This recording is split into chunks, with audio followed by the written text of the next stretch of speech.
how water gets from these springs to your water cooler. And the journey starts here.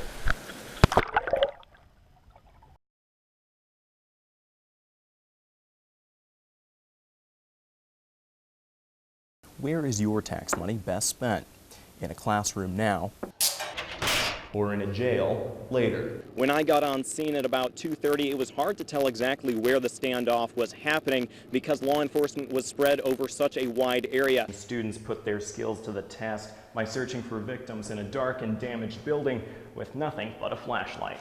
Testimony began with Great Falls officer Tom Halloran giving an emotional description of Deputy Dunn's arrival at the hospital. But with an extremely active fire season, there may be a few things you want to check before packing up your car for your favorite campsite. Autopsy results show that Klein was shot in the right hand, and the bullet then fragmented, hitting him on the left side of the face, neck, and shoulder. According to this report released by Fight Crime Invest in Kids, Montana spends about $185 million a year to incarcerate about 2,400 prisoners. Now, that's a lot of money that some believe would be better spent preventing crime than reacting to it. It gives farmers the chance to see varieties of barley that will help ensure a successful crop, to brew a successful beer. But every chemical is different, and that's why it's crucial to know what chemicals you're using and how to react if you're exposed. Fortunately, even a little bit of snow is enough to insulate the base of the plant and protect it from any real damage. And every calf, like this one born this morning, gets its chance to get out of the cold and warm up in the barn for at least a day. About 90 athletes came out to Showdown Ski Area for the CMR Area Winter Games. Mike and Seth are working to set up one of those trap sites in the trees just behind me. The grizzlies caught and collared at these sites, especially females, are crucial to continuing bear research and tracking populations. Well, I didn't have much luck fishing today, but my dad always said a bad day fishing is better than a good day at work. So from Holter Lake, Joe Huisinga, MTN News. The trial of Adam Sanchez is not a question of who, it's a question of intent. Did Sanchez swerve to avoid stop sticks, or did he intend to hit Deputy Dunn? Accident reconstructionist Barb Watson says evidence shows Sanchez turned toward Dunn before the stop sticks were in his way. You can see that weight shift right here, which tells us that he's taken his action, he's executing his decision.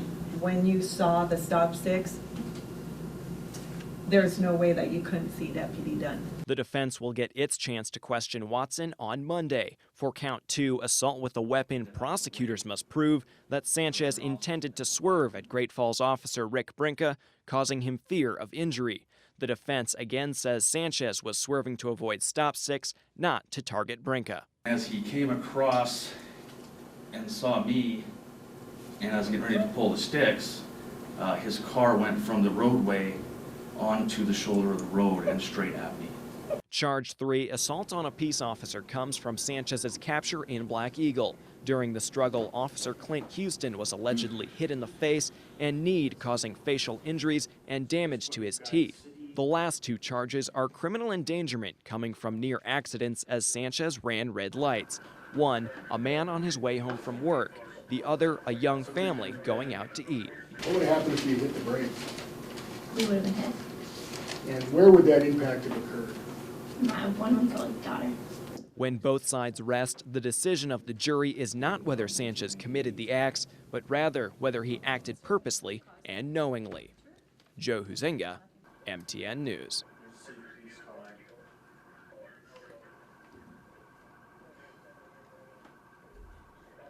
Over the 4th of July weekend, communities on the High Line were hit by ferocious hail and powerful winds. In Havre, the signs of damage were everywhere, but after the streets and yards of town were cleared, a greater damage remains for many area farmers whose fields were flattened. Some of them have taken other precautions such as hail insurance, crop yield insurance, for example, are just a couple to name that do help out farmers a little bit, but of course they're not going to recoup their entire loss. But with a drier year than normal, some producers were hit with a 1-2 punch. Many producers who typically do carry hail insurance weren't carrying it this year because the value of the crop wasn't as significant as we've had in recent years. So they will feel a greater economic loss. With early season storms, crops have a good chance of recovery and regrowth, but getting hit this hard this late in the season is a big blow for everyone. We were really close to harvest, and It's always tougher when you're really close to getting harvest and getting that wheat and money in the bin. The damage to fields is clear, but the financial impact could go far beyond the farmer's bottom line. The field behind me was actually contracted with a local seed company, so that's actually local lost revenue for them also, which also turns into, in the end, lost revenue for Main Street. I think that's probably part of the story that isn't seen in the field. It's not impacting just farms, it's impacting the region. So in a world where the science and technology of man continually pushes agriculture forward, this comes as a harsh reminder that Mother Nature can always push it back. In Hill County, Joe Huisinga, MTN News. A day of celebration, tradition, and unity marked the signing of the Northern Tribes Buffalo Treaty. For many thousands of years, the buffalo took care of us.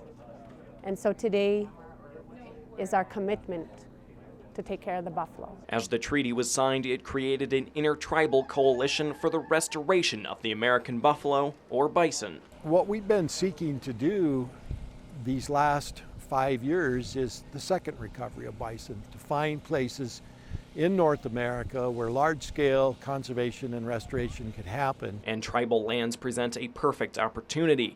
Collectively, the tribes own and manage more than 6 million acres of prairie and grassland, an area nearly 3 times the size of Yellowstone National Park.